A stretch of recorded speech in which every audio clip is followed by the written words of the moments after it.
You too. All Hey, right. I guess, everybody. yeah, we're live. We are Just now kind of, live. yeah, trying to get set up.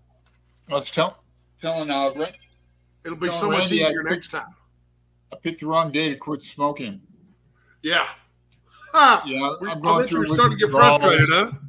Oh, little, yeah, and then I'm frustrated with this. I've got incorrect gum. I've got a dumb vapor, Yeah.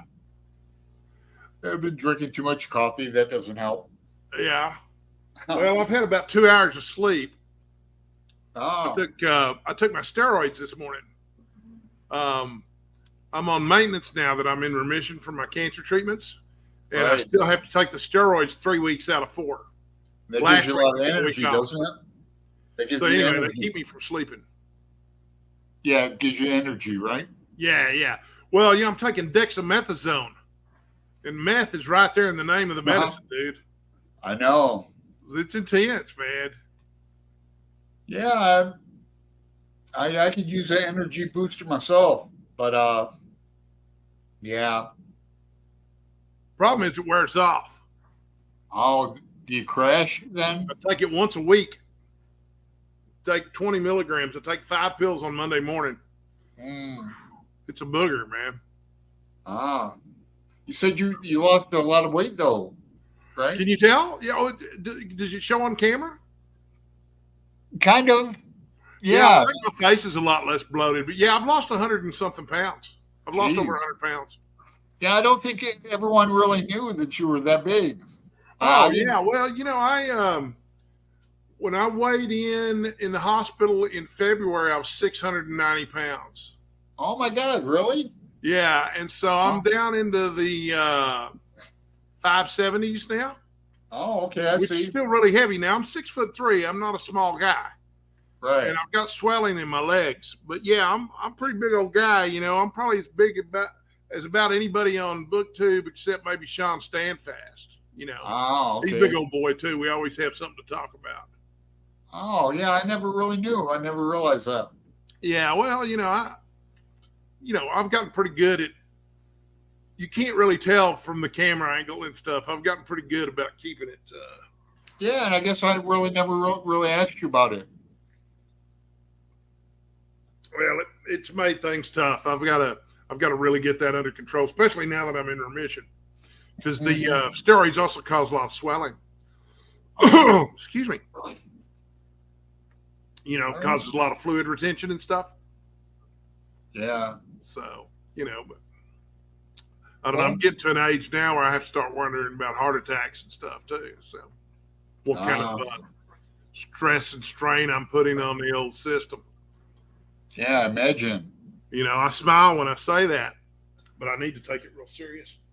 Hmm. Yeah, I've been pretty lucky health wise.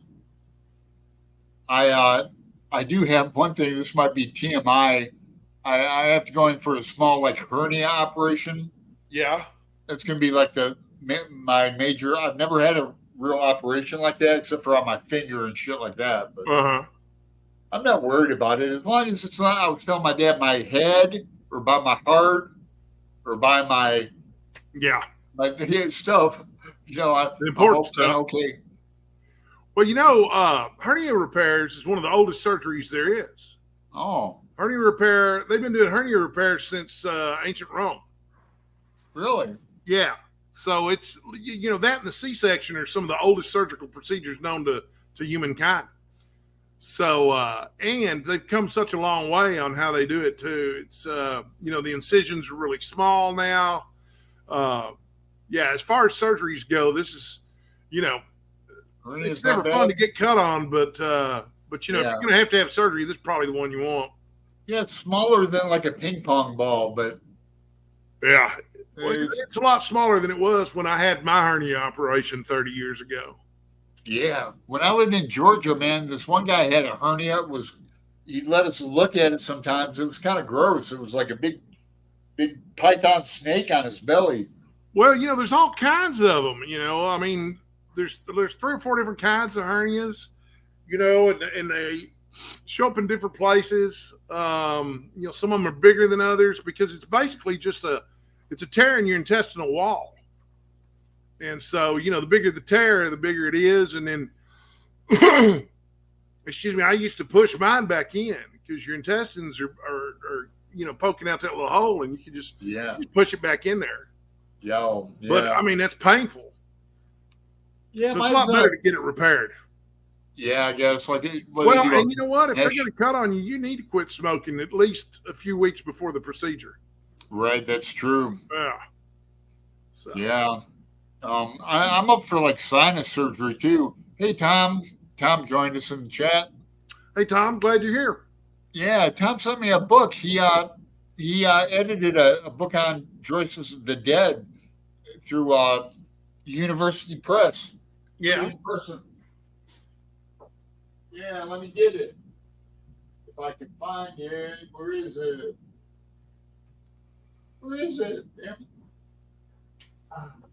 Hey, there's Tom. I'm still with you. Yeah, Tom edited this. Oh, nice.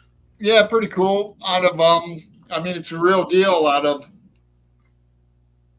California. Yeah, let me find the press.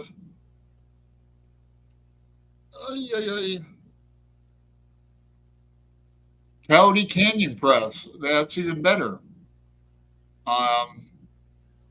Yeah, man. Claremont, California. So he did some good edits on here. I like The Dead. My favorite story in Dubliners is probably Grace, though. All right.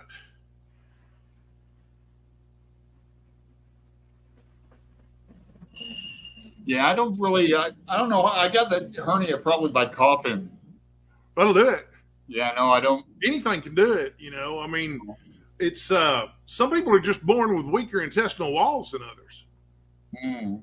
You don't have to necessarily lift anything heavy or anything like that. You can cough, or I know how I got mine. I had my last one when I was in my early 20s, but you don't get to be my size without having more hernias to repair. It's just that I've got such a massive layer of fat.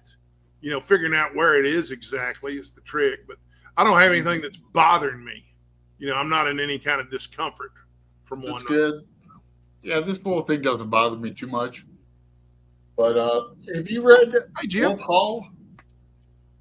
I haven't read Wolf Hall. I've got it sitting over here on my to be read shelf, and it's one that I've meant to read. I did read some historical fiction this month, though. Oh, well, Aaron Facer and I are going to read it. We're reading it next month. Are you? Yeah, we've never read it either. Kind of funny, Yeah, if you want to jump in on it with us. I might, because it's one that I've been meaning to read for quite a while now. I read this month, of course, we had the Summer of Sport. Right. And I read a novel called If I Never Get Back by Darrell Brock. I think I mentioned it to you the other night when we were texting. But it's about a guy, and it's real similar to Time and Time Again, or I think that was the name of the time travel novel. They don't really explain how he travels back in time. It's all mental. But he travels back to 1869 and winds up playing with the Cincinnati Red Stockings in their season where they never lost a game. Oh, cool. And the baseball was very different in 1869. And the guy who wrote it was a history professor. And so he knew about all the different rules and also what the state of the country was like. So there's as much history in it as there is baseball, maybe more. But it was fantastic. I really enjoyed it. It really made me want to read more historical fiction. Mm-hmm. Well, Wolf Hall is just sitting over there in pristine condition waiting for me to read it, too. So exactly with me, too, and Aaron, too. So it might be kismet. Yeah. Well, I'm planning to enthusiastically participate in Sumerian September. Okay, what's that one about? Sumerian September is an event that Michael K. Vaughan is hosting where you read Conan the Barbarian fiction. Oh, yeah, I think Pat, at Book Chat with Pat, was talking to me about that. Well, last year... Then you mentioned it, too. The history of the way the Conan the Barbarian stories were published is kind of interesting. He wrote these stories for Weird Tales magazine mostly.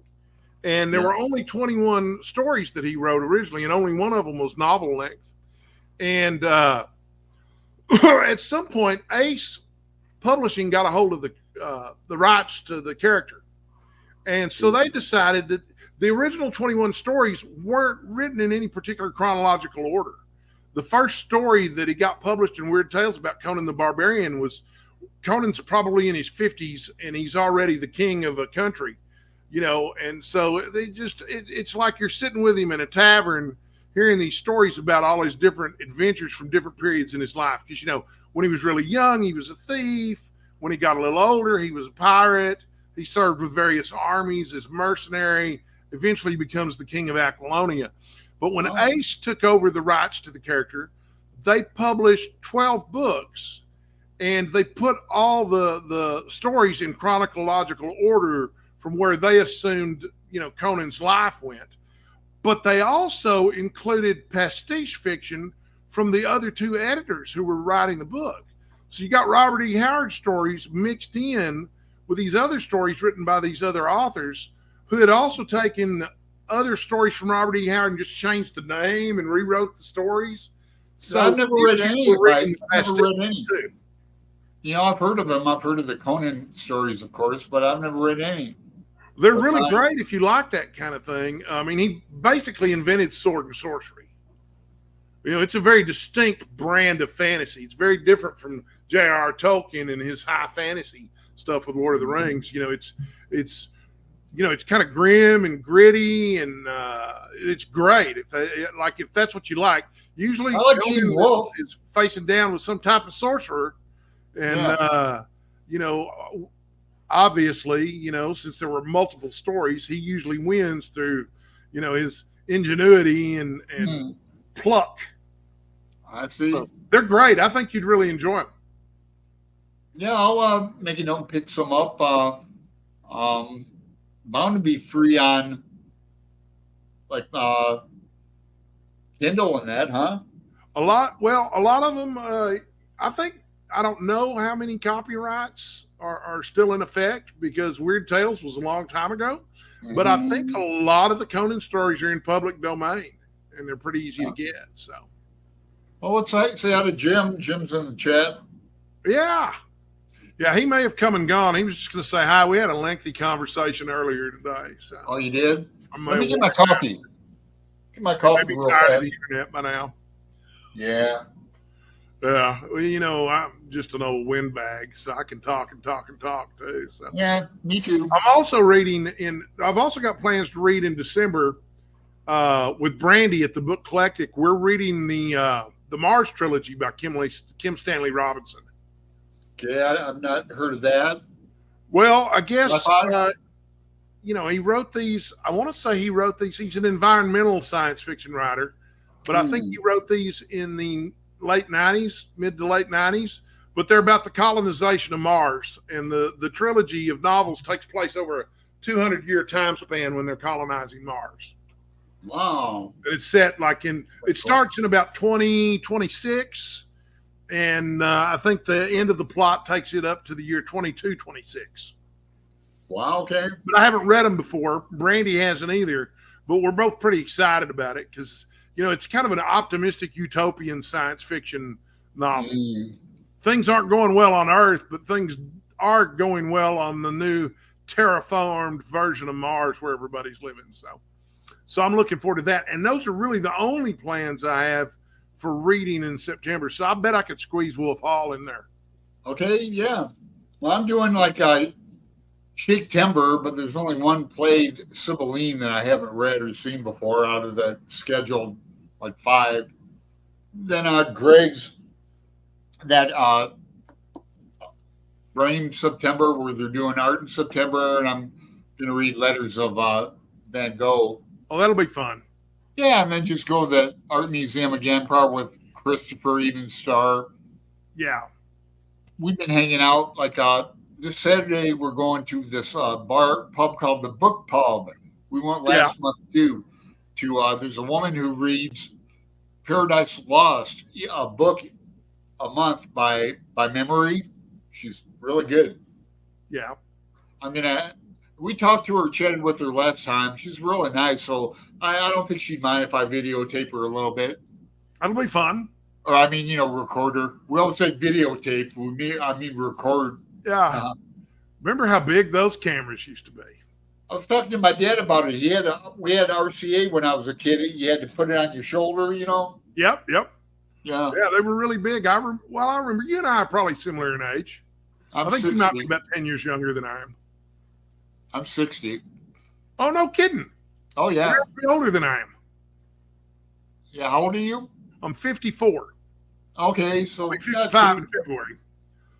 Yeah, I talk to my dad, or text him all the time, every day, but we're talking about people the kids growing up now with they don't know what a landline is. And I remember. Yeah, they don't know what it is.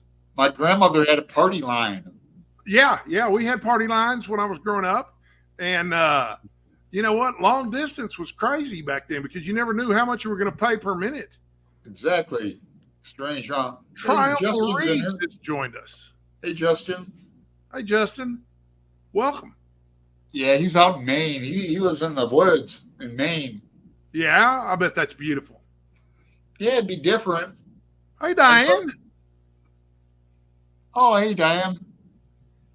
So what have you guys in the chat been reading this last month or so? The what? I was asking the folks in the chat what they've been reading over the last month or so. Yeah, Jim is put out a few videos. I'm behind him watching. Yeah, Jim made a video about all the Batman comic books and collections. That's right. I want to watch that. I like Batman. He's one of my favorite superheroes. The super rural woods part, not the nice coast. I've been watching Newhart, which is set in Vermont. Oh yeah, those are old ones. That it's near Maine, but being from Texas and not having been to that part of the world, I don't know for sure. Yeah, that's funny stuff. Those old Newharts. Yeah, it's of course, that show would have been on. I guess it started in around 1979 or 1980 and ran for about 10 years. And he had two different ones. Newhart was on. He had the one with Suzanne Plachette, and then he had the one with my brother Daryl. And was the first one. My brother Daryl and my other brother Daryl. Yeah, and then there's two different ones. But yeah, Newhart's the one where they own an inn in Vermont. Okay, that's the second one. Oh, okay. That's with Larry Daryl and my other brother Daryl. But yeah, it's making me want to move out to Vermont and run an inn. Yeah, I've never been out there either. I've never been past like Washington, D.C., unfortunately. I think I would enjoy the cooler weather. Yeah, I love New York City too. I know I would. I love theater. Well, let's see.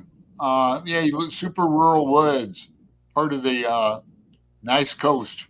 Lots of laughs. He's Justin's getting ready for my science readathon. I'm doing read a couple of histories and some journalism this month. That's cool. Well, he probably missed you talking about that Mars book that you're going to be reading with Brandy.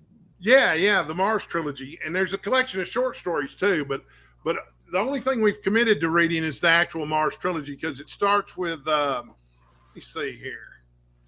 Now I like Gene Wolfe, and Gene Wolfe probably owes Greta debt of gratitude toward Howard for his sorcery and sword type thing.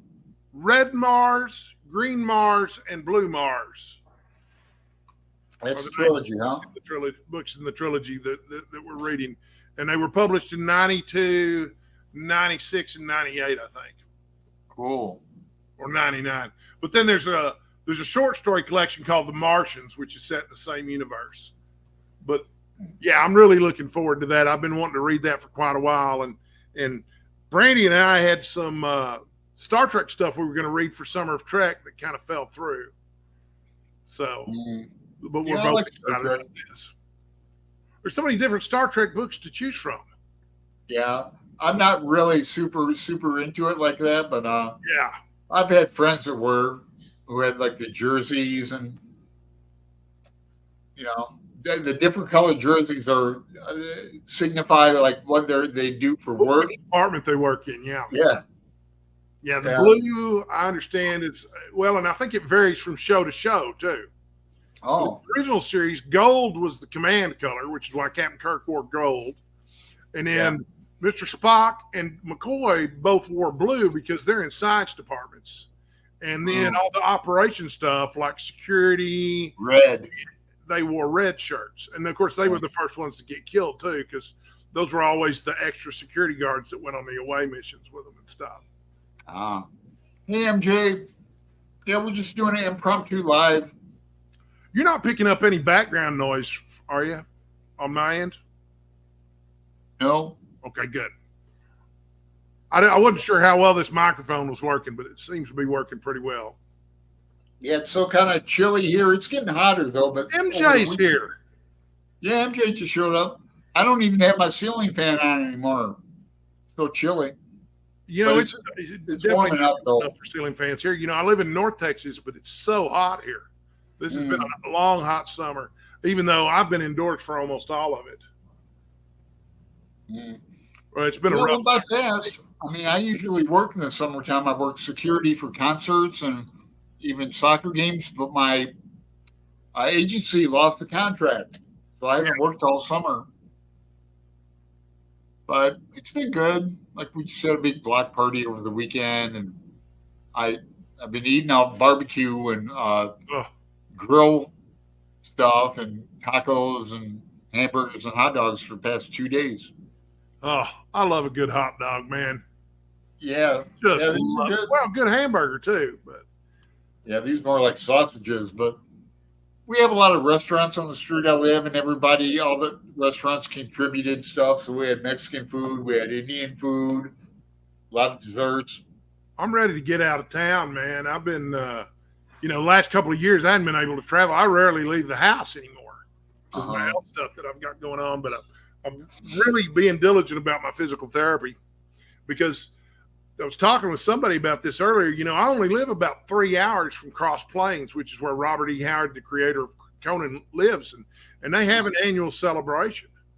And they changed the name of it from time to time. It used to be called Barbarian Days, and now they just call it Robert E. Howard Days. But they have it in the second full weekend in June every year. And I want to go down there for that this year because it's only 3 or 4 hours away. I've just got to get off this walker and be able to walk around on my own. Yeah, that'd be a great vlog.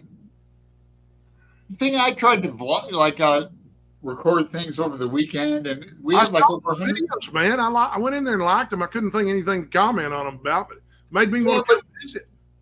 Yeah, that was in the morning, and I should have waited till we had more people. And I feel nervous and conspicuous when I'm trying to record people, and if there's kids around, I wouldn't want some dude recording my kids and shit. Right. So I'm kind of leery about that. Unless they know that you have permission to record. By the way. What? It's important to stay hydrated. By the way. Oh yeah, I don't drink enough water. I drink too much coffee. Yeah. Well, that'll dehydrate you too and stuff. So true. Hey, Diane. Well, Diane was here earlier. I already said hi to her, but she's chatting again. It would be cool. It's Cross Plains is a really small town here in Texas. It's got a population of 1,000 people, and there are only 3 restaurants in the whole town. One of which is a Dairy Queen. Oh, geez. Yeah. Dairy Queen. Another literary town that I want to visit in Texas, which is also 2 or 3 hours from here, is Archer City, which was the hometown of Larry McMurtry. I had a feeling you were going to say that. Hey, Cat. And, and they're also famous for having a Dairy Queen. Oh. Which turns up in a bunch of his movies. Yeah, the picture show. Yeah. The Last Picture Show in Texasville, which isn't as bad as everybody says. I watched it not long ago. Yeah, I like him. I met him in Mesa, Arizona. He owned a bookstore too in Mesa, called the Mesa Bookstore, and I met him. He's a real nice guy. Well, my understanding is that if you went to Larry McMurtry's bookstore, hey, Jenny, it was not hard to get him to talk with you if you wanted to talk about the book selling business, if you want to talk about owning and operating bookstores and scouting books and that sort of thing. But if you wanted to talk about his books or what he had written and that sort of thing, it was really hard to get him to open up and talk to you about that. He didn't want to talk about that, but he loved to talk about the book business. And, I'm real sad I never actually got to go there to see the bookstore in Archer City when it was still there because, it took up almost the whole town square. Oh. Yeah, he kept buying books and shipping them back to Archer City, and he kept running out of space for them. And so every time he'd run out of space for them, he'd just buy the next building down in the town square. Yeah, well, he had a store in Mesa bookstore. It was real big, 3 floors with big wooden ladders. Move the ladders. I don't know if it's still there. Mesa's a cool town. They have a Shakespeare theater there too in Mesa, Arizona. Yeah. Well, Dallas is known for its Shakespeare Festival, which until recently I went to every year. I never missed the Dallas Shakespeare Festival. And then, of course, since my health has gotten rough, it's gotten really difficult for me to go because, we talked about my weight earlier. It's hard for me to get up and down off the ground. Mm-hmm. But then also with the heat and stuff, whoo. But it's just been impossible to go this last few years, which is a real bummer. It's my favorite event in Dallas. We have a Shakespeare theater in Ashland, Oregon, but it's south by California. And I don't have a car, so it's kind of inconvenient for me to get there. 4-hour drive away. I would love to go. Yeah. Well, I can't drive anymore, but I'm hoping to get, that ability back again too. I've got really big feet. My shoe size is 16 quadruple E. Oh, geez. And so when I'm pressing down on the gas, a lot of times my foot is so big that it presses down on the brakes at the same time. I just can't help it. The swollen legs, so I have limited mobility in that leg. And so now I can't drive anymore. I have to have people drive me to and from my doctor's appointments and stuff. I feel like an old man. Oh, those are some big feet, my friend. But I'm those not like Shaq. It's like Shaq's feet. Size 16. Geez, I can't even imagine that. Foot. Yeah, man. But it's just gotten bigger over the years, and of course, my right leg is swollen more than my left leg. My legs are different sizes, so. Oh. Yeah, but there's got to be a book in there somewhere. I should write a memoir about my legs and feet. Yeah, you should. People have written memoirs in that. Yeah, have you written before? Yeah. I got an English degree. Oh, okay, good. So like best advice I ever got was in a workshop. Somebody asked, "What's the secret to good writing?" It was Oliver Stone was at a workshop at Arizona State. I've met a lot of writers, and without missing a beat, he said, "Keep your ass in the chair." Yeah. Always like that. I went to college with a friend of mine, and I went to college here in Denton, where I live. The University of North Texas is here. And I went there with a friend of mine, and we took creative writing together as our first, junior class. Yeah. And so we were nervous about reading our own work in front of the other students as part of the workshopping experience. So we had a few beers before class, and we swapped our stories. I read his story, and he read mine. Took some of the anxiety out of it. But we were the best 2 writers in the class. Mm-hmm. And so we really enjoyed the response we got to what we had written, and we never swapped stories again. Although we did consistently drink beer before class. Yeah. Now that's what he teaches. He's a college professor there at UNT. Excellent. He teaches creative writing and fiction. And I've been thinking about going back to school and working towards my master's, because nowadays, if you want to teach college, you can do it all online. Yeah, I know. You can take the classes online, and you can teach the classes online. Yeah, I should get back into it. I have an MFA from Arizona State in creative writing. I used to write a lot. I taught at South Mountain Community College in Phoenix, but then lost it due to felonies. But I don't know. Maybe I could do it again now. I kind of have a bad taste in my mouth for teaching, but Yeah. be easy. Be easy. Kat, if you want to come up with some titles about my shoe size, Yeah.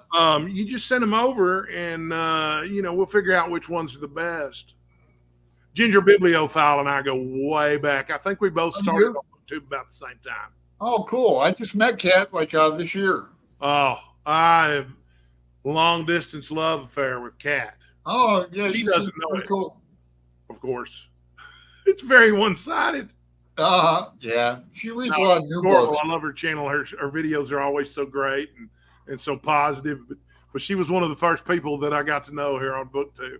Yeah, that's cool. Did you finish reading it, Kat? Yeah, she did. But I'll let her. She did I was talking to her about it too. Is that Gareth? Yeah, Big Hard Gareth is in the house. Hey, Gareth. Hi, Gareth. I did not finish it. I'm about halfway through. I need to finish it. Yeah, I like it a lot.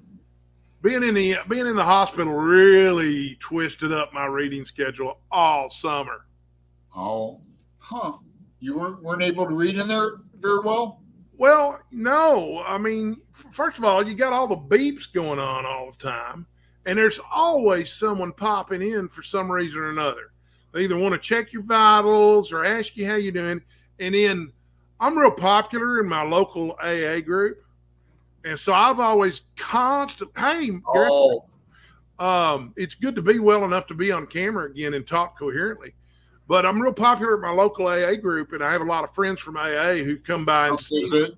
Yeah. And it's actually a big part of my story because 10 years ago when I first started getting sober, nobody came to see me in the hospital. I was just sitting there alone the whole time. I had 3 people come from AA, a woman I was trying to date, her ex-husband, and my sponsor, Exterminator. And they came to visit me once, and my ex-wife came to see me once. Great. And that was it. But now it's like, I love all y'all, and I appreciate it that y'all love me, but y'all got to let me get some rest. Yeah, I can imagine. Yeah, but no, I don't get much reading done when I'm there. In fact, I tend to lean towards audiobooks when I'm in the hospital. I try to listen because depending on where they've got the IV poked into my arm, it might or might not be easier to hold a book. So sure, that too. Yeah, to turn the page even that. Yeah. I think we've had some new people join the chat, and they may not know that we've asked this already, but we asked what people have read last month and what their reading plans are for next month. So we're kind of about that in the chat box. That seems to be the topic. Groups. Any groups like anybody doing Shake-Timber or Frame September? I'll make some Shakespeare videos for Shake-Timber, but I'm probably not going to read the plays that they're suggesting. I've been meaning to make some videos about the sonnets anyway. They're doing sonnets. They're doing Titus Andronicus and then Sibylline, which I haven't read Sibylline. Then that'd be a lot of fun. King Lear. I like King Lear. I like Iago. Iago. Then The Tempest, probably my favorite comedy. And then they're doing Macbeth as well. The Tempest is fun because you can always watch Forbidden Planet to go along with it. Forbidden Planet? Same plot. Oh, I didn't know that. Didn't realize that. You'll never see Forbidden Planet the same way again after that. Okay, cool. Yeah. It's a good one. Forbidden Planet's great because, it was the precursor for Star Trek. I just rewatched it not long ago. It was really great. Leslie Nielsen's in it. Yeah, before he was a comedian. Oh. He plays it real straight in Forbidden Planet. Wouldn't mind watching that again. It was fun. I really enjoyed it. I've got a subscription to the Criterion channel, which is my favorite streaming service. And it's all artsy, fartsy stuff. But I really love that. Gareth, were you talking the other day about your love of Harlan Ellison? Because I saw a Michael K. Vaughan video not too long ago about Harlan Ellison. Yeah, Gareth just did authors. He just did a Harlan Ellison video. Well, yeah, Michael K. Vaughan did a video, but I thought I heard Gareth mention him not too long ago. Gareth, I'm saying, did a video too. maybe I don't watch Michael K. Vaughn. I can't keep up with them, and so I'm not a I don't watch him. But Gareth just did a Harlan Ellison video as well.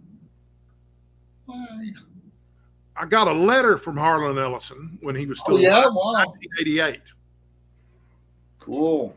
And it was a really cool letter because I had written to him because I was vice president of the University of North Texas Comic Book Club. And Ellison had just written a very lengthy feature article for Playboy magazine about the history of comic books. And so I wrote to him and asked him what he would charge to come speak to the university at the University of North Texas. And one of the first things he said was, I suspect that the University of North Texas does not heavily fund the comic book club. It's fun. Well, it's cool. So cool. He wrote you back, though. I love that. Oh yeah, no. It was a lengthy letter that he wrote back, and it beautiful stationery. And I'll never forget this. It was dated Christmas Day. It was the letter was dated December 25th, 1988. Wow, cool. Yeah. And what was funny was, by the time I was a senior in college, I was part of the student association, which could have come up with the funding to get Harlan Ellison to come speak. They had a big events budget. Of course, but yeah, it was so cool. And I'm so regretful that I don't have that piece of ephemera. I don't have the letter anymore. It's gone. Yeah. I'm fixing to write Tom Robbins a letter. I've got his, I know the city he lives in Washington. My friend Patricia H. told me. So I'm going to write him general admission, see if he writes me back. Oh, cool. Well, I think a lot of authors, Ellison was a pretty big deal back in the day. I think getting a letter back from Harlan Ellison kind of was a big deal. Sure. But, nowadays, I think any author, except a really huge author, would be thrilled to get a letter from a reader and would be happy to write back. But back then, I don't think that was quite the case, especially not for someone like Ellison, who had written the greatest episode of Star Trek ever. And he accomplished so much by 1988. Yeah, I remember. I read Dog. Remember that? Yeah, vaguely. Let me get some more coffee.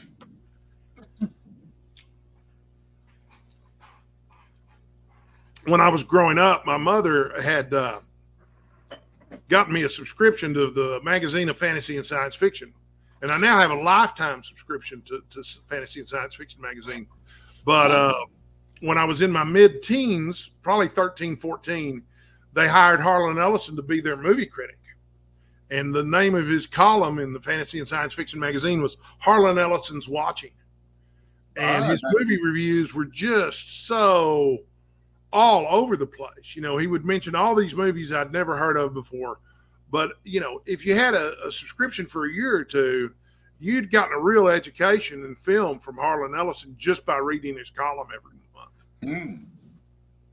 Imagine.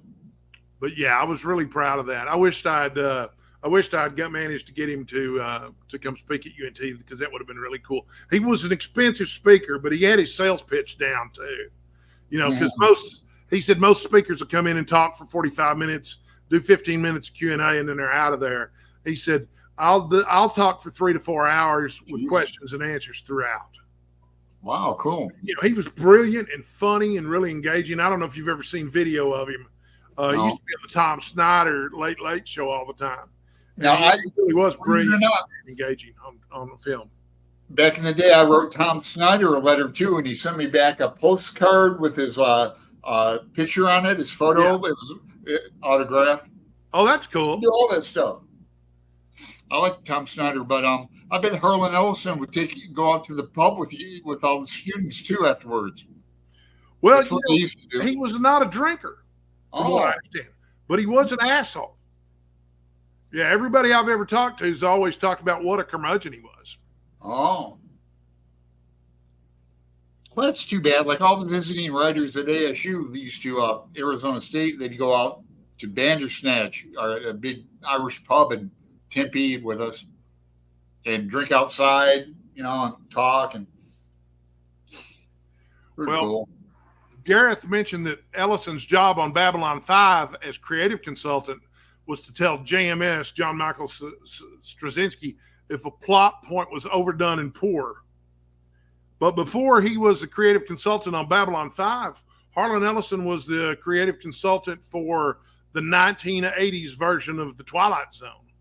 Oh. Which was really terrific, by the way. But good luck finding the episodes in any kind of reasonable viewing quality. That you can find some of them on YouTube. Oh, yeah.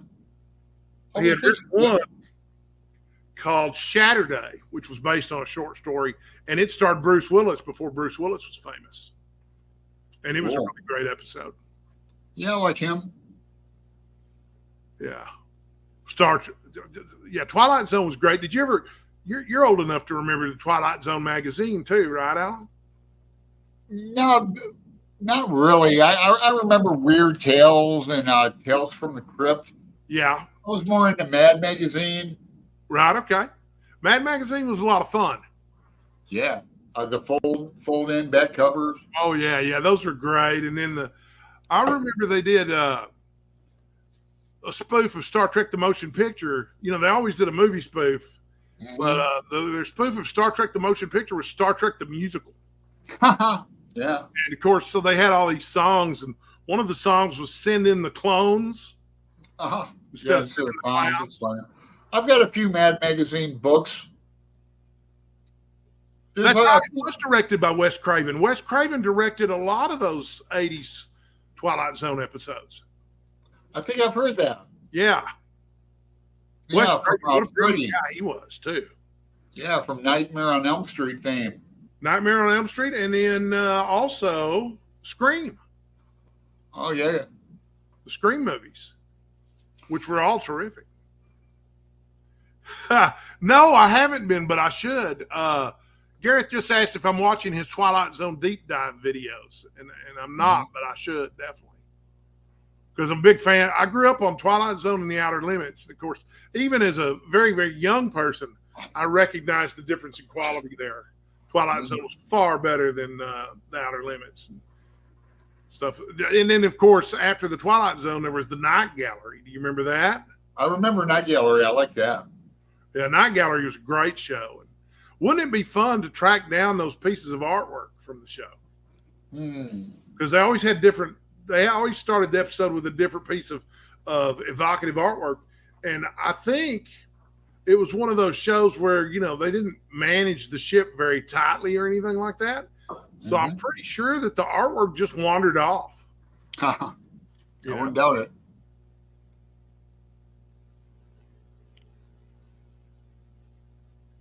Yes, he did do Scream 2, Cat. Mm-hmm. What else did Wes Craven direct? There was Shocker. Shocker was a terrible movie, though. Was that about the electric chair? Yeah, the guy's in the electric chair, but it's been so long since I've seen it. It might have been really good, and I just didn't recognize it at the time. That's very possible. Is that the one where they video or they broadcasted it on TV or something? Yes. Yeah, I remember that one. Yeah, I don't remember it that well, but I remember thinking, boy, this is kind of lame. Yeah. They tried to build up the excitement. He was one of those legendary horror movie directors, like John Carpenter and Wes Craven, and who's the other guy? George Romero. Mm-hmm. George Romero was real big. I like John Carpenter's They Live. Oh, what a great movie, man. So much fun. One of the longest fight scenes in history, too, with that's ridiculous. That's a ridiculous scene, man. Nobody can fight like that much. Right. So funny. That happened, dude. This is, there's the willing suspension of disbelief, and then there's that's just ridiculous. Yeah, it's funny, though. It's over the top. Meant to be, huh? Gareth says that People Under the Stairs is Wes Craven's creepiest film. I think that's one of his earliest films, too, isn't it, Gareth?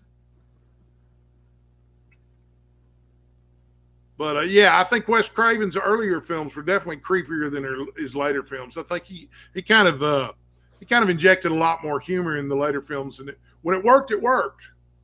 There's no getting around that. I mean, the humor in the Scream films I thought was perfect. when Freddy first came out and I met him on Elm Street, it really flipped me out. Even like the when the girl's talking on the phone and the tongue comes out, that flipped me out. Yeah, yeah. Oh yeah, it was scary. And then of course, I guess the spoiler alert, but oh, Hills Have Eyes were so good. Yeah, but spoiler alert, the cold open, with Drew Barrymore at the beginning of Scream, you expect her to be in it throughout the whole movie, but she gets killed within the first 5 or 10 minutes. Yeah, it was a real surprise. I remember the first time I saw it, I was absolutely convinced that Henry Winkler was a killer. Oh, I can't remember it. Speaking of which, I read a Henry Winkler's biography, memoir last year that he came out with. It was good. I believe it was recommended to me by Flossie. Who? Floss. Floss recommended it to me. It was a great recommendation because it was a terrific book. It was really fun. Yeah, I would like it. I like him. He does a lot of volunteering out in LA. Yeah. He's always on like the TV. He's on local TV up here, like because he does the homeless shelters and that. He'll be down there with a lot of actors do that in LA. People be surprised. Scream is funny as an adult. It traumatized me as a child walking up halfway through to the older brother watching it. Gary says Scream is my daughter's all-time favorite film. My daughter is a big fan of the George Romero zombie movies, the first 3 of them. And so when she gets a new boyfriend, she shows him Night of the Living Dead, Dawn of the Dead, and Day of the Dead. And, how they react to those films has a lot to do with the future of the relationship. Yeah. I think it's terrific because that's how I raised her. Yeah, it's a funny one. So I don't know how much you ever got into the horror movie thing, Alan, but. Well, when I was a kid, we had a 2-screen theater by my house. So they showed a lot of like foreign films and horror. I saw Phantasm there on a screen. Remember Phantasm where they're in a... I haven't seen Phantasm. Oh man, that's one of MJ's favorite horror too. Me and MJ talk about it. There's like they're in a mausoleum and there's like a silver ball that's flying around and it does a little projectile. It comes out and it goes in your skull and drills in there. Right. Okay. Like that's like about as much as I remember. But I've always heard about it, and I know it's one of those classics that I should have seen, but I couldn't even tell you anything about the plot. I couldn't tell you that much about it. So I have a admission. I've never seen George Romero's like Dawn of the Dead or any of those. Oh yeah. I don't like this. I don't like slasher and blood and guts ones. Some people don't like all the gore. Yeah, it flips me out. Well, he definitely goes overboard with the gore, even in the black and white one, the first one, even in Night of the Living Dead. That's just it's over the top. I have to cover my eyes and stuff. And Night of the Living Dead not only goes over the top with the gore, but it also succeeds at generating a really creepy vibe. And it's unusual for a horror film to be able to do both. Uh-huh. Yeah, I like psychological horrors like like Thomas Harris. I love his books, and I think great, aren't they? Silence of the Lambs is like a great novel earlier this year. Yeah. Gareth says he loves Romero's first 3 zombie films so much. Yeah, they're so great. Wes Craven did a werewolf film that wasn't great, Cursed, with Christina Ricci. See, now I'm not familiar with that one at all. Me neither. Dracula 2000 was cheesy as well. I got a combo pack of that and Cursed for super cheap. Haven't watched either in years. Dracula 2000 really was cheesy, but it wasn't nearly cheesy or as bad as Dario Argento's Dracula, which came out a few years ago. Wow, that was crazy bad. And from such a well-respected horror director from Italy too. I was really surprised. Yes, I remember that. Yeah, there's a giant praying mantis in it somewhere, and I was like, where did that come from? Wow. You know, it wasn't something they had forgotten from the novel, that's for sure. Yeah, the praying mantis scene from Dracula. Yeah, we don't want to leave out the praying mantis scene. Argento's a nut. Yeah, there's no getting around it. He was a real kook. But I mean, I guess he and Romero were buds, and Argento had his own cut of Dawn of the Dead, and then he made his own set of sequels and prequels to that, and those were crazy too. Well, I guess early in his career, Argento did a lot of the Giallo films too, you know. So, Yeah, I don't watch a lot of new films. I mean, I'd like to. I'm just, I don't know, don't get out of the house much. Don't have anybody to go with. Although I don't mind going to theaters by my lonesome. I saw like Macbeth with Denzel Washington. it's good, wasn't it? Yeah, very good. I saw that in the Really theater. good. Yeah, it was a really cool experience. I enjoyed the hell out of that. Yeah, I saw what Flowers of the Killer Moon, but I saw that with a bunch of Native American people, and I was Oh, drinking back then. I ended up falling asleep during the movie. that's great. Embarrassing. Well, you know, I used to like to go to the theater, and I used to really enjoy movies. And last year I was dating a woman for a while, and she too liked to go to the movies, and we liked the same kinds of movies. But then, you know, my health started getting so bad I couldn't even go to the movies anymore, and we stopped seeing each other anyway. So, but yeah, I'm doing so much reading now. I'm just not watching a lot of movies or anything like that. So, I watched the James Franco version of As I Lay Dying for the first time. how was that? Yeah, I liked it. I like the tension and atmosphere. It has like weird cuts in it, split screens, Right. and the ending of it, I thought he handled very well. But You know, yeah, I've never read anything by Faulkner. oh, you haven't? Lord, should have joined us. As I Lay Dying is a great novel. We're doing Go Down Moses next year. That's pretty easy read. It's story. The Bear is part of that. Go Down Moses. We'll be doing that next year. Gareth says that he's hoping to see the new Alien film next week. That's apparently brilliant and proper horror again. And that's my understanding too. I haven't seen it yet, but I've really enjoyed the other Alien movies. Oh, Kat yeah. says sometimes movies by yourself are the best. I can't drive, so I have the boyfriend drop me off, and I watch the Disney movies by myself. I agree. I have no problem going to the movies by myself, and I do prefer it that way sometimes, especially if the person I'm going to the movies with can't shut up during the movie. Oh, yeah. I don't like talking. You know, I'm here to watch the movie. We can talk after.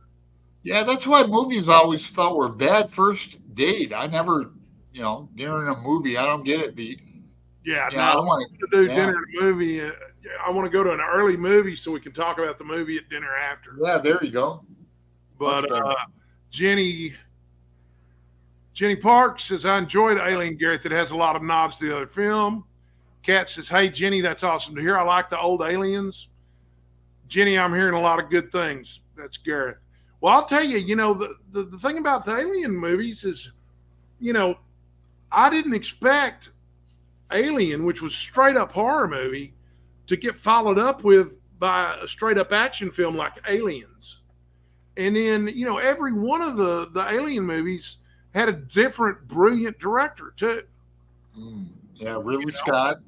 Yeah, Ridley Scott, James Cameron. Did I say James Cameron? Is that right? That may not be. Someone will correct me in the chat if I'm having brain difficulties still. I'm off some of the chemo, but not all the chemo. I'm on maintenance now. Mm-hmm. Yeah, that's good. Oh, yeah, if you have the popcorn, that's right. Well, see, around here, I live in Texas, and the best place to go to the movies here is the Alamo Draft House.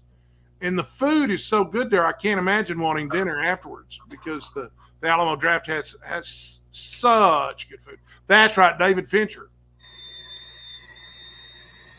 But yeah, the food, oh, God. Yeah, the food at the Alamo Draft House here in Texas is better than most restaurants nearby. Although there is a restaurant near my local Alamo Draft House called Cheddar's, which features scratch cooking, and it's really good for a chain. Ah, I bet. Yeah. But I miss going out and doing things like that, and I'm being really diligent about my physical therapy to get my strength back so that I can get around without using a walker. For sure. Genet is one of my favorite directors, so I love Alien, and even though it's a flawed, Alien 4, I don't really remember. Yeah, I'm sure I would. I've seen most of them just the one time. Alien and Aliens, the first two, of course, I saw several times each. Yeah, I saw the movie in the first Alien in the theater. Flipped me out. Yeah. I'm excited about Halloween because I watch the original John Carpenter Halloween every year on Halloween, and have for 20 years. Oh. And now what I watch as a follow-up to it changes every year. Like one year we did Halloween and followed it up with Scream, which makes perfect sense. Mm-hmm. But I've seen City of Lost Children. It's wonderful. And Amelie I've also seen. But this year I think my plan is to watch Halloween and then watch the sequel, the most recent sequel continuity, which has got what's her name? Jamie Lee Curtis, but she's the grandmother now. Yeah, I've heard of that one. Yep. It's really good, and it's really respectful of the original movie, and it ignores all the other movies that have been made in between. Keeping up with the continuity for the Halloween movies is impossible. Impossible because, there's multiple series based on the original film now. Mm. Well, that's a good idea, Randy. I'll watch those back to back. Yeah, I think it'll be a lot of fun because one of the things that they did with the new sequel, and of course they made a trilogy, but the first one, they do a lot of homages to shots that are, where, there was a shot in the original film where Michael's standing on the street watching Jamie Lee Curtis in class. Mm-hmm. In the new film, her granddaughter is sitting in class where she used to sit, and she's standing out there where Michael was. I see. Yeah, that's good homage. Yeah, I'm ready for some candy bars too. I haven't had a good chocolate bar in ages, Cat. Oh no, I got some Hershey bars in my fridge. There will be candy bars at my house. I've got some Hershey bars in my fridge. Yeah, man, I'm gonna have a bowl of cereal for dessert when we finish our live tonight. That's healthier dessert for me than most. I eat cereal. I like granola and muesli and Life cereal. Yeah. Special K cereals. My favorite candy bar is a Baby Ruth. Oh, really? Yeah.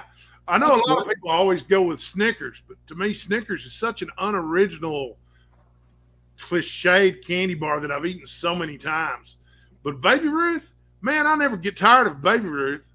No one's ever offered me a Baby Ruth, and I thought, I'm not in the mood for that. I've had so many of them. I'm always like, man, that sounds like a good idea. Yeah. I like to freeze my, I generally just like chocolate bars, with almonds. Hershey, just plain old Hershey bars good. With almonds. Hellboy like Baby Ruth. Apple Jacks is one of Cat's favorite cereals. Apple Jacks good cereal. Yeah, I like that. That's old school. What's your favorite candy bar, Cat? Inquiring minds want to know what everybody's favorite candy bar is. Yeah. I like Milky Ways too sometimes. It's not real popular. And the other one, Three Musketeers, is good. Yeah, I don't mind those. They're soft. I usually like crunchy and caramel and peanuts and that too, but sometimes candy bars are just good. Yeah. Candy bars are good. Yeah, there's not too many I will turn down. I was going to say, I haven't had too many candy bars that I didn't like. Yeah, Milky Way full of caramel's one of my favorite things in the world. Yeah, I like caramel on ice cream. I've got a buddy who's supposed to come over and watch horror movies with me this week. And I promised him if he would, I would make real popcorn on the top of the stove And I would actually clarify real butter for us to pour over it and get some of that flake salt to put on top of it. Cobalt nice. Dragon is here. Hi, all. Hey, Elaine. How's it going? Yorkie and Galaxy and the Dairy Milk Range. I've never heard of any of those candy bars, Gareth. I know. They must be limeys. Yeah, these some from some other country or something. They must be foreign candy bar. Gareth's got an accent. Yeah, he does. Kind of. You know what? I think he might think I have an accent. Yeah, he's got that like limey accent. Gareth, let me ask: Are you Welsh? Is that what I understand? Yeah, I go to an Irish. That's awful, cat. There's a Welsh guy in my Dublin, Ireland meeting that you can barely understand him if he talks so fast. Yeah. He should have like closed caption under him. But I love him anyway. Oh yeah, no, I enjoy the hell out of watching Gareth. I'm starting to be able to understand him. Not Gareth, the guy in Ireland I'm talking about. Oh, okay, yeah. I understand Gareth pretty much. Most of the time. Yeah. I'm just kidding. So, Diane, Cobalt Dragon. Now that's the screen name versus the real name. Her real name's Elaine. Elaine, okay. Yeah, she's been on the show before. Monday night show. I forget where she lives. Well, you know, she's got some of that chemo brain, so I'm trying to remember everybody's names and screen names. They changed what they displayed through YouTube. Used to be, you know, they would display your real name, and now they display your screen name. Ah. So yeah, my other channel, I've got like a guitar and harmonica channel. They display my name. It's called Guitar and Harp, but when I post, it has my name on it. Yeah. I was showing off my guitar earlier. I've got a gig later this month. So. Oh, good. Got a buddy, he's having a birthday party. And, you know, another reason for me to focus real hard on my physical therapy because I'm doing an hour-long set this time instead of 20 minutes. Wow, that's a lot. Yeah. I've been threatening to take my guitar and amp and everything. We've got a big community center and the art studio. I can take you down there and play in a bigger room. I've never had got a little pig nose amp. I've never had it higher than 3, you know, in my little apartment. Thank you. It'll be my second time playing in front of a crowd. Yeah, I remember when you did that party before earlier this year. It was so much fun. What a rush. Yeah, your Texas guitar, you got a flag on it, don't you? Yeah, well, you know, it's I started playing later in life. I started taking lessons when I was 45. And my guitar teacher told me that 95% of the people who start taking guitar lessons at my age do not continue. Well, they quit real fast. And he said that you're one of the rare ones that have stuck with it. Yeah, it's good. Look at this old shirt I got. Give us this day our Stevie Ray. Yeah, this is back from the 80s. I saw him twice. I never saw him play. Yeah, I saw him in Toledo, Ohio, and Cleveland. And that shirt is cut because I had it under glass with his obituary from Rolling Stone. Yeah. Yeah, I had a lot of artwork framed in that, but I had to move and I couldn't take it. I had to undo all my art, roll it up. Yeah. Yeah, kind of a drag. Well, Alan, if I can ever get you to come down here to visit me in Texas, we'll have to jam together. Yeah, definitely. Yeah. I've got extra guitars laying around the house. Yeah. Yeah, I've been through Texas a few times, going from like Phoenix to South Daytona. Takes a couple of days to drive through. Texas is a big state, man. People don't realize how big Texas is. Huge. But it's big. Yeah, we just had Angelia on last night on the live show. She's from Corpus Christi. Well, you know, Brian's from Houston. I live in Denton, which is just outside of Dallas. Right. And when I was in my mid-20s, I got a job working for Olin Mills Portrait Studio, and I had to train in Lubbock, Texas. So Denton's already considered West Texas, but it's on the east side of West Texas. Lubbock is west here. It's 9-hour drive west. Lubbock, yeah. Without Panhandle. Right. So 9 hours, man. It's like 500 miles out there. It's crazy. It is. I like San Antonio, the city, and the Riverwalk, but I don't like Spurs. I don't like. Back in the day, they used to beat on the Phoenix Suns. Yeah. Well, I have lived in Texas all my life. I was born in Omaha, Nebraska, though I moved here when I was 3 days old. Oh, so Omaha. Yeah, people commenting on my shirt. Thanks, Gareth. Yeah. Thanks, Diane. Yeah. I've got a lot of T-shirts, but yeah, I saw like James Taylor and Jackson Brown tour. They were up here in Portland. That was a good show. I saw Judas Priest and Queen's Reich. That was a good show. There are a lot of venues around. I'm going to see this Native American rock band called Red Tribe, and they kind of mix traditional like native drumming with rock, I guess. Okay. Yeah, I'm going with the art director here. He's Indian. So that'll be next month. I've got a neighbor across the street here, and a few times a year he hosts something. He's Native American.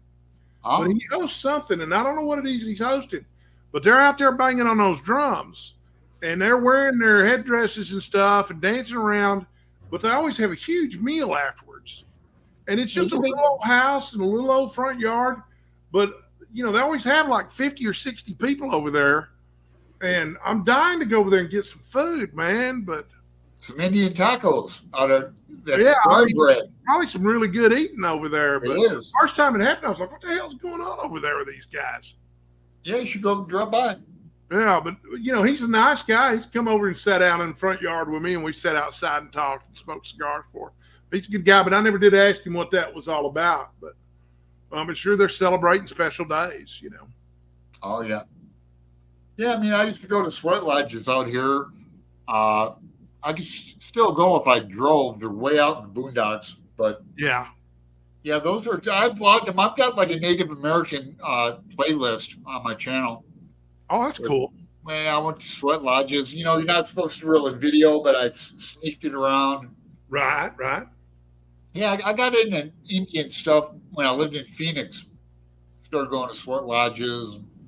I've been down the bottom of the Grand Canyon a few times. Flew out in a helicopter, shit like that.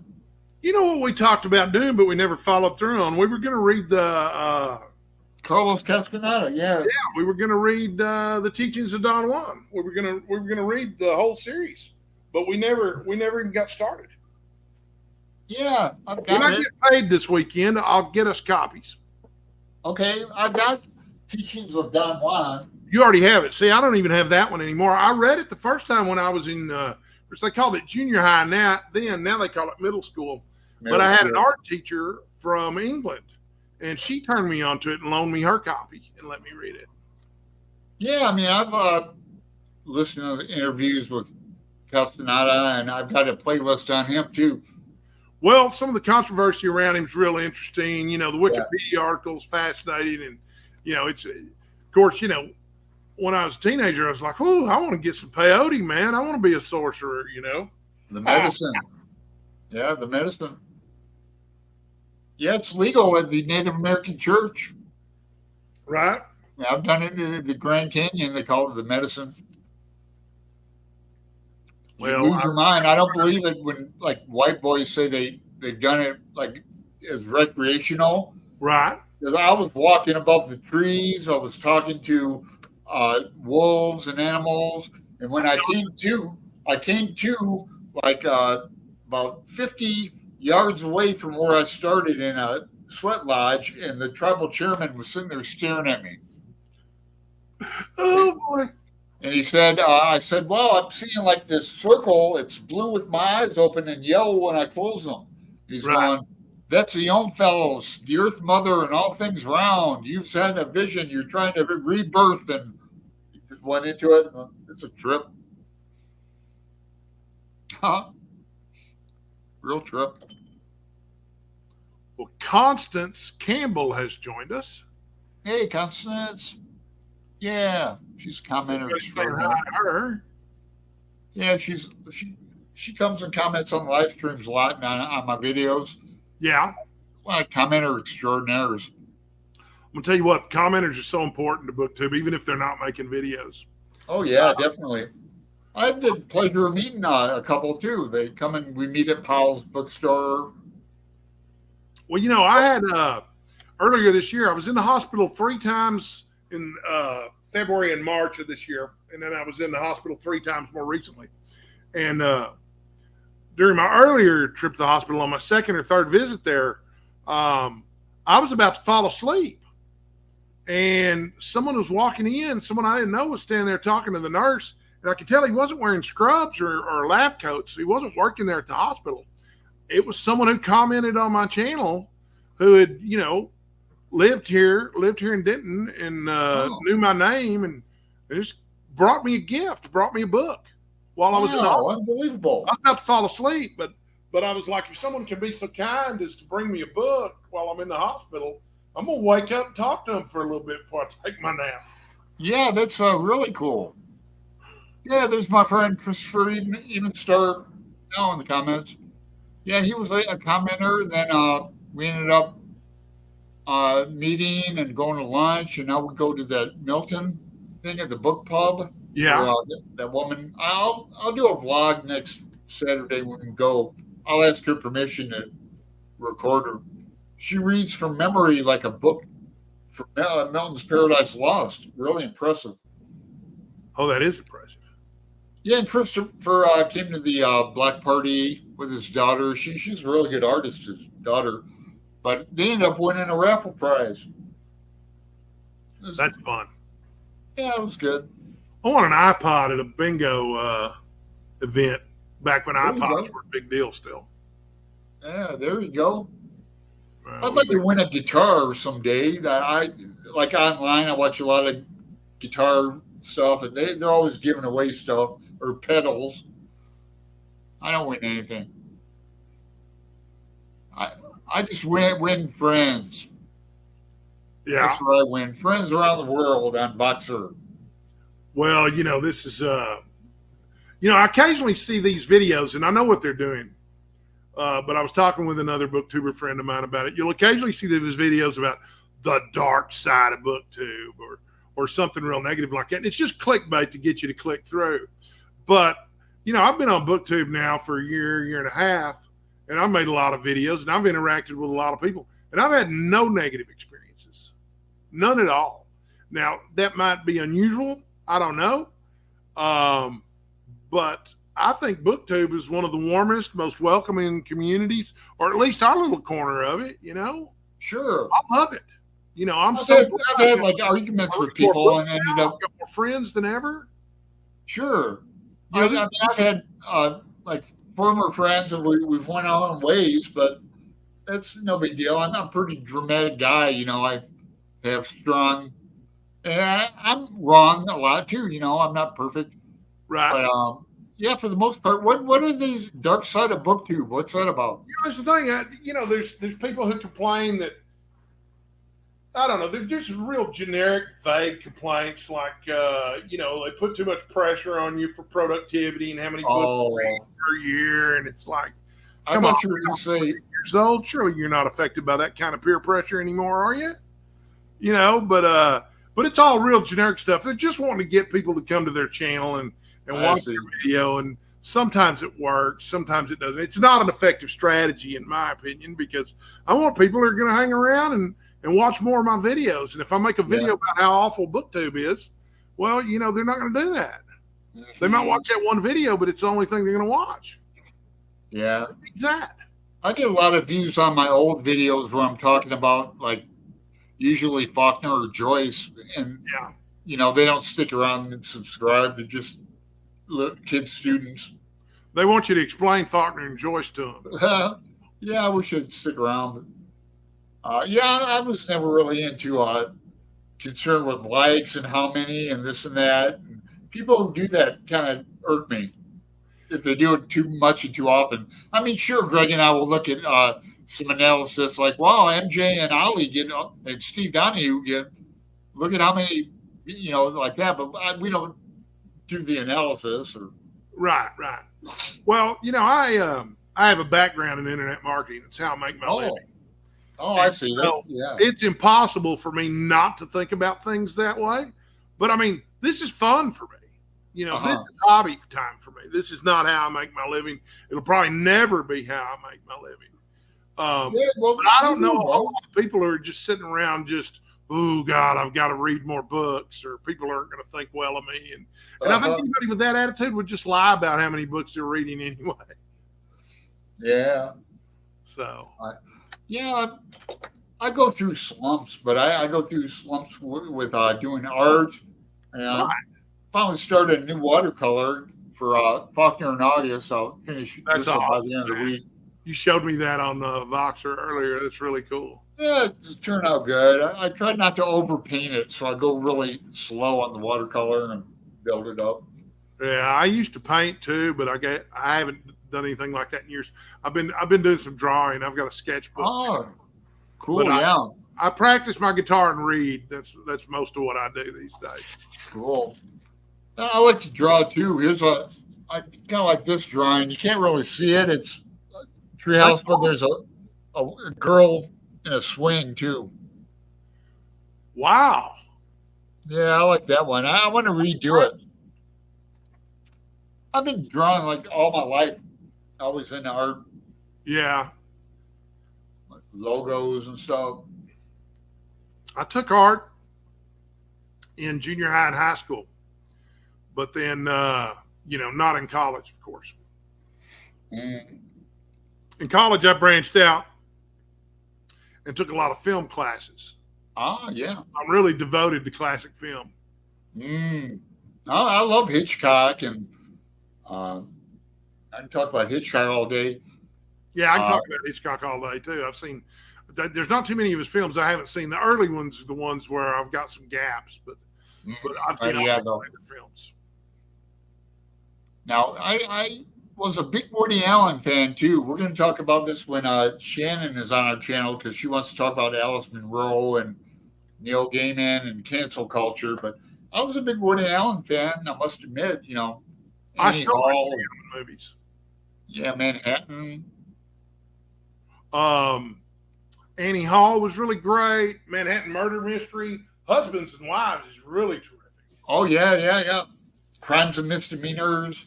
There are certain holidays that have certain films associated with them. For me and my family, Hannah and Her Sisters is one of our Thanksgiving movies. Right. We watch Hannah and Her Sisters every year for Thanksgiving, and we also watch Planes, Trains, and Automobiles. Yeah, that's a funny one, huh? Where's your hand at? Between two pillows. Yeah, those are pillows. Yeah, it's great stuff. Funny. I need another coffee. Oh goodness. That's a good thing about having like Greg on my live show. When I leave, he can always talk to the guests. Right. Gareth, Woody Allen films I hosted a Woody Allen film festival when I was in college several years in a row at my dorm. And I would always have my film professor come and talk.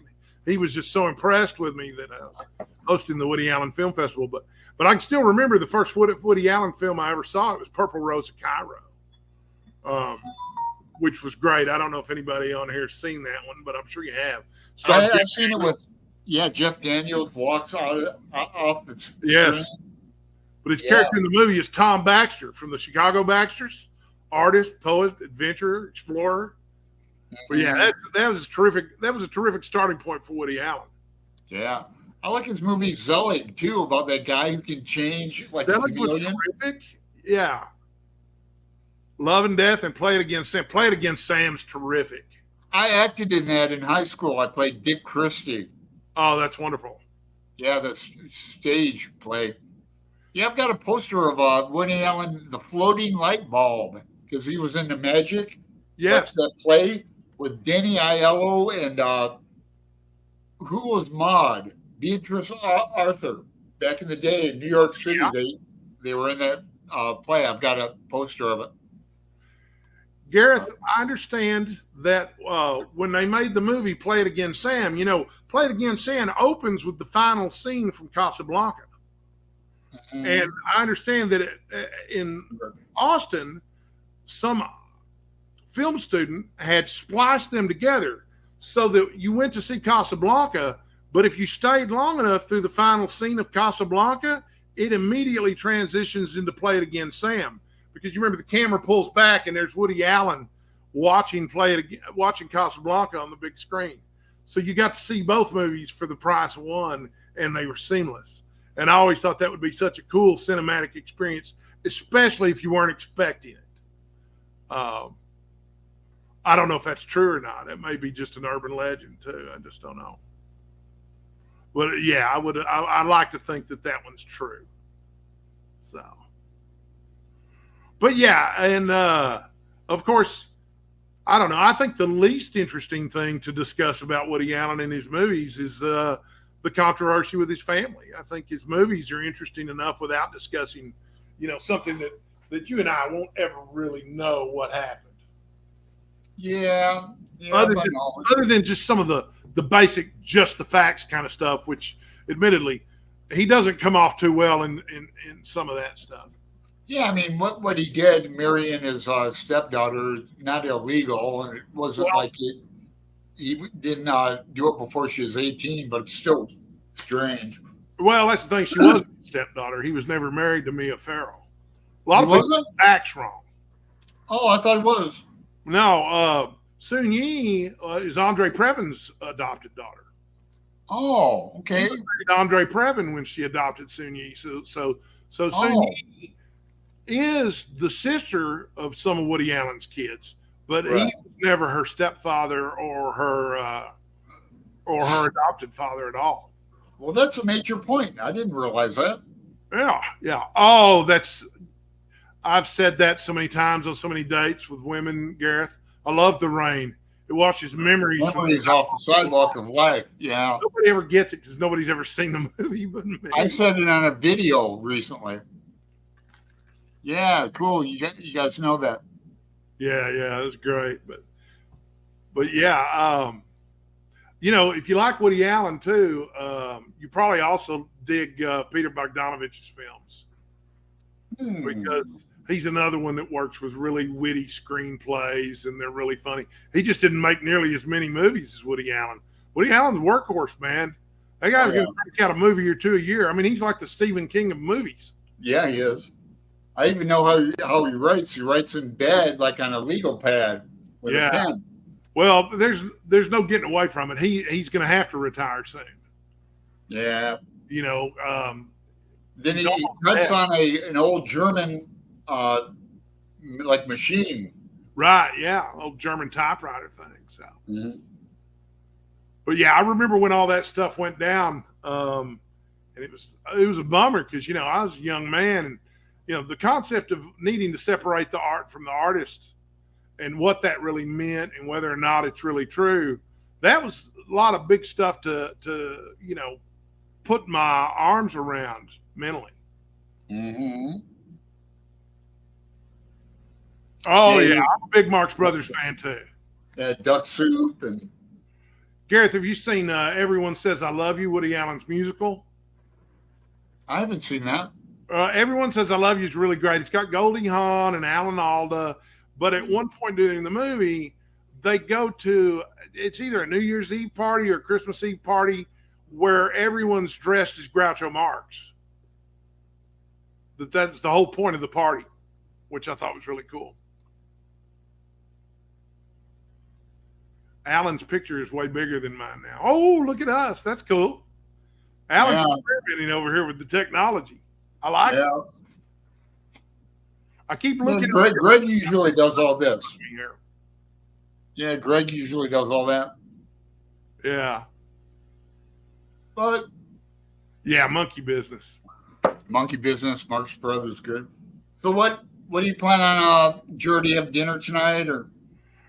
You know what? I had a box of macaroni and cheese earlier, and when we finish here, I'm going to have a bowl of cereal. But I'm about ready to wrap it up. If you guys are, we've been going like an hour and a half.